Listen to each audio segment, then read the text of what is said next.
عبد القادر عن صفوف النادي الأهلي، وتصالح قفشة ومارسيل كولر المدير الفني للنادي الأهلي، واستعداد قوي جدا من لاعبي النادي الأهلي لمباراة الترجي التونسي. ومحمد شبانة يعلن النادي الأهلي بيهدد النادي الأهلي يهدد محمد الشيبي، يا إما يتنازل عن القضية يا إما النادي الأهلي هيروح للفيفا. السلام عليكم متابعينا الكرام واهلا بكم. اتمنى في البداية تعمل لايك وتشترك في القناة وتفعل زر الجرس عشان يوصلك مننا كل جديد وحصري، وتصلي على النبي وتقول عليه الصلاة والسلام. حلقة اليوم حلقة مهمة ومن العيار الثقيل.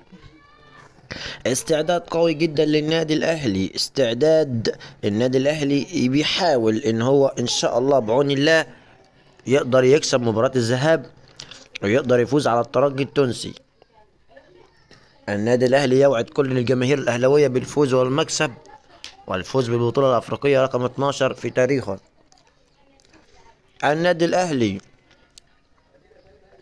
جاي له تهديد من جماهير رادس ان هم هيكسبوا وان هم هيفوزوا، ولكن ان شاء الله بعون الله الاهلي يكسب. شكرا لكم والسلام عليكم ورحمه الله وبركاته.